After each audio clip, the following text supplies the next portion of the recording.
مستيات بيتنا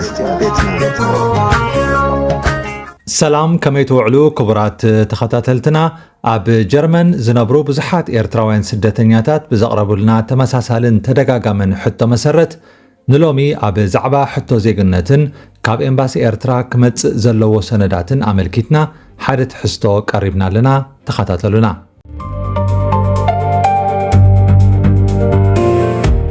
ኣብዚ እዋን ሓያሎ ኤርትራውያን ኣብ ጀርመን ብርክት ዝበለ ዓመታት ተቐሚጦም ስለ ዘለው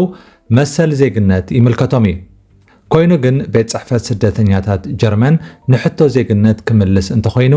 መንነት ናይቶም ኣመልከቲ ክፈልጥ ይደሊ ኣሎ። እዚ ማለት ሓደ ኣመልካቲ ብሓቂ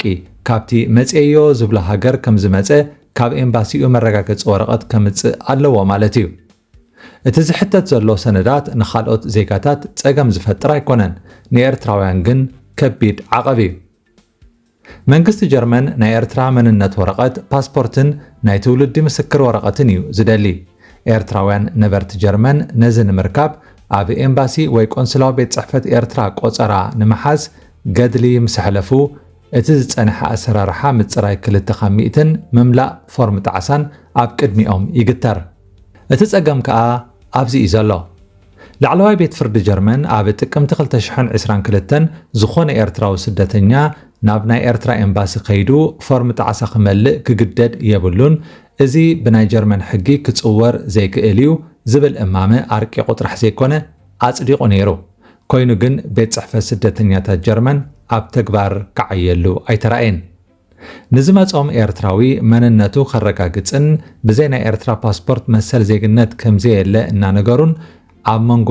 ኣብ ወረቐት ዝተጻሕፈ ሕግን ኣብ ባይታ ዘሎ ሓቅን ከም ዝቕርቀር ገይሮሞ። እዚ ሕጊ ካብ ዝወፅእ 4 ዓመታት እኳ እንተሓለፈ እቲ ኩነታት ግን ካብ ዝነበሮ እናገደደ ይመጽ እዩ። ሎሚ ዝኾነ ኤርትራዊ መንነቱ ካብ ኤምባሲኡ ከየረጋገጸ ዜግነት ክረክብ ዘለዎ ተኽእሎ ኣዝዩ ጸቢብ እዩ።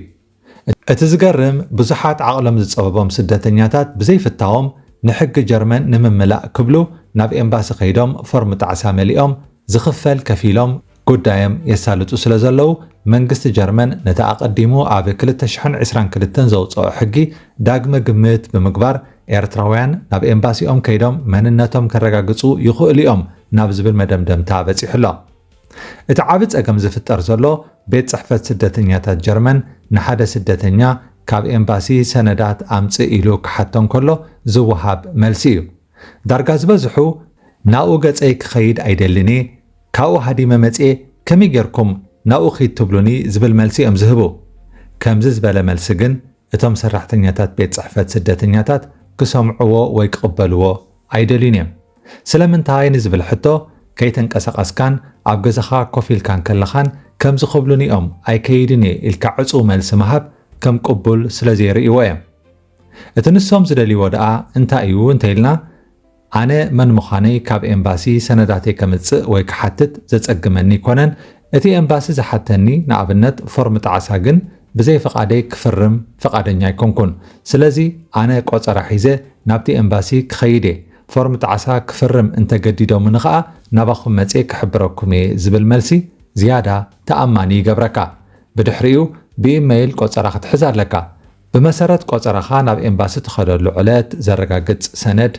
ዝቆረጽካዮ ናይ ባቡር ትኬት፣ ኣብ ከባቢ እቲ ቆንስላዊ ቤት ጽሕፈት ኮንካ ዝተሰኣልካዮ ስእሊ ከም መርትዖ ብምሓዝ ከዓ ነቶም ሰራሕተኛታት ቤት ጽሕፈት ስደተኛታት ብመንገዲ ጠበቓ ካባኻ ዝድለ ዘበለ ኩሉ ከም ዘማላእካ፣ እቲ ኣብ ኤምባሲ ከተማልኦ ዝተሓተትካዮ ቅጥዕታት ግን ካብ ዓቕምኻ ንላዕሊ ከም ዝኾነ ትሕብሮም። ብድሕሪዚ ብዘይ ፍቓድካ ፎርም ጣዕሳ ምላእ ኢሎም ከገድዱኻ ኣይክእሉን እዮም። እዚ ከምዚ ዝበለ ኣሰራርሓ ብፍሉይ ኣብ ኤርትራውያን ዘጋጥም ኣሰራርሓ ከም ዝኾነን እቲ ጉዳይ ከዓ ተኣፋፊ ከም ዝኾነን ኣጸቢቖም ይፈልጡ እዮም። ስለዚ እቲ ጠበቓኻ ንፉዕ እንተኾይኑ ብኽሳዶም ክሕዞም ይኽእል እዩ። ናብ ቤት ፍርዲ ቀሪብካ እውን ስለምንታይ ክትፍርም ከም ዘይደለኻ ክትሕብር ዕድል ኣለካ። ብጥቕልሉ ኣይከይድን እየ ኢልካ እንተመሊስካ ግን ንሳቶም ከዓ ነቲ ዘቕረብካዮ ሕቶ ውንዙፍ ገይሮም ዝበልናካ ክሳብ ዘይገበርካ ንሕና ከዓ ኣይነሳልጠልካን ኢሎም ይዕንቅጹኻ። ካልኦት ብዘይ ጸገም የምጽኡ ኣለዉ እንዶ ንስኻ ስለምንታይ ዘይተምጽእ ኢሎም እውን ከዋጥሩኻ ይፍትኑ እዮም። ኮይኑ ግን ኣብ ናይ ካልኦት ጉዳይ ኣቲኻ ክትምልስ ናትካ ሓላፍነት ኣይኮነን። ሰብ ናይ ባዕሉ ጥራሕ ዝፈልጥ ዘዋፅኦ ጥራሕ ይኸዓ ዝገብር መሰል ዜግነት ንኹሉ ማዕረኳ እንተኾነ ኩሎም ኤምባሲታት ግን ሓደ ዓይነት ኣሰራርሓ የብሎምን እቲ ቅድሚ ሕጂ ዘይነበረ ሕጂ ዝተኣታቶ ዘሎ ሓድሽ ኣሰራርሓ ከዓ ወላውን ሕቶ ዜግነት ኣይተቐርብ ዘይሕደስ መንበሪ ፍቓድ ክወሃበካ እንተጠሊብካ ብተመሳሳሊ ካብ ኤምባሲ ሰነዳት ኣምፃኣልና ዝብል ኣገዳዲ ትእዛዝ ይወሃብ ኣሎ ኣብ ገለ ትርር ዝበለ ኣሰራርሓ ዘለዎ ከባቢታት ጀርመን ሰነዳት ኣይምፅእኒ ወላ እቲ ዝሓተትክዎ መሰላት ይትረፈኒ እንተበልካ ንሳቶም ግን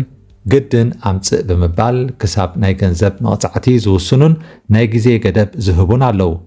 ከምቲ ኣብ ዝሓለፈ ቀረባ መዓልታት ዝገለጽናዮ ከዓ በዚ ሕግታት ዘማረሩ ገለ ስደተኛታት ህይወቶም ኣብ ሓደጋ ኣውዲቖም ካብ ጀርመን ተበጊሶም ብባሕሪ ናብ ዓባይ ብሪጣንያ ይሰግሩ ኣለዉ እዚ ግን መፍትሒ ክኸውን ኣይክእልን ካልኦት ኣብ ጀርመን ዘለዉ ማሕበረሰባት እቲ ብቤት ፍርዲ ዝወፅእ ሕጊ ተግባራዊ ዝኾነሉ መገዲ ሃሰው ኢሎም እዮም ንዜጋታቶም መፍትሒ ዝቕርቡ ናይ ኤርትራ ማሕበረሰባት ግን እቲ ሓደ ኢድ ስርዓት ግደፍ ዘለዎ ኮይኑ ፌስቲቫላትን በዓላትን ጥራሕ ዘዳሉ ብኤምባሲ ዝተማእከለ እዩ እቲ ብሸነኽ ደንበ ተቃውሞ ዘሎ ከዓ ዝተመቃቐለን ጥርኑፍ ስለ ዘይኮነን ሓይሊ የብሉን ስለዚ ሓደ ኤርትራዊ ስደተኛ ንጉዳዩ ምስ ጠበቕኡ ንበይኑ እዩ ዝብድሆ ኣብ ጎኑ ኮይኑ ንመንግስቲ ዘስማዓሉ ትካል የብሉን ጠበቃታት ጀርመን እውን እንተኾነ እቶም ንነዊሕ ዓመታት ኣብ ጉዳይ ኤርትራ ዝሰርሑ እንተዘይኮይኖም ኩሎም ጠበቃታት ንጉዳይ ኤርትራውያን ብጥልቀት ኣይርድእዎን እዮም ብሓቂ እውን ዝተሓላለኸ እዩ እዚ ነገር እዚ ሓበራዊ ፀገም ስለ ዝኾነ ሓበራዊ ፍታሕ እዩ ዘድልዮ ሓደ ዩቱበር ወይ ሓደ ኣክቲቪስት ጥራሕ ተዛሪቡ ዝቕይሮ እውን ኣይኮነን ውዳበ የድሊ እቶም በዚ ጉዳይ ዝዓቐሎም ዝፀበቦም ስደተኛታት ክተኣኻኸቡን ንመሰሎም ተኣኪቦም ክሓቱን ክቃለሱን ኣለዎም ኣብ ገገዛኻ ኮንካ በብውልቅኻ ምሕማም ለውጢ ኣየምፅን ከምቲ ቅድሚ ሕጂ ኣብ ጉዳይ ምጥርናፍ ስድራ ቤታት ዝነበረ ፀገም ብውዳበ ስደተኛታት ምምሕያሻት ዝተረኣየ ሎሚ እውን እዚ ነገር እዚ ንሓዋሩ ዝፍትሓሉ ሓበራዊ ውዳበን ቃልስን የድሊ ፖለቲከኛታት ክፈልጥዎ ኣለዎም ናብ ማዕከናት ዜና ጀርመን እውን ክበፅሕ ኣለዎ መዛረበ ርእስቲ ክኸውን ኣለዎ ብድሕሪኡ ጠመተ ክረክብ ይኽእል እዩ ብፍላይ ኣሰራርሓ ቤት ፅሕፈታት ጀርመን ኣብ ከከባቢኡ ዝተፈላለየ ስለ ዝኾነ እቲ ቀንዲ ፍታሕ ካብ ላዕሊ ክመፅእ ክኽእል ኣለዎ ብደረጃ ሃገር ኣቓልቦ እንተዘይረኺቡ ንኹሉ ዘማእከለ ፍታሕ ክመፅእ ኣይክእልን እተን ንስደተኛታት ኣብ ማሕበራዊ ህይወቶም ንምሕጋዝ ደው ዝበላ ዘይመንግስታውያን ትካላት እውን ኣብዚ ጉዳይ እዚ ሓደ ዓብዪ ስራሕ ክሰርሓ መፀዋዕታ ንገብረለን ክቡራት ተኸታተልቲ መስትያት ቤትና ንሎሚ 11 ሰነ 2026 ዘዳለናዮ ትሕዝቶ ኣብዚ ክንዛዝም ኢና ክሳብ ቀጻሊ ብኻልእ ኣርስቲ ንራኸብ ድሓን ፅንሑ መስትያት ቤትና መስትያት ቤትና ንሓቀኛ ምስሊ ኤርትራ ንምንጽብራቕ ዝተፈላለየ ጽሑፋት ተንቀሳቓሲ ምስልታትን ቃለ መሕትታትን ሒዛ ብዘካርያስ ክብረኣብ እናተዳለወት እትቐርብ መደብ እያ كفوت لساني من يزعصوني هاي سجدن علي عبطاقوت ملاخي قطاوخ يقنا مسلي فتحي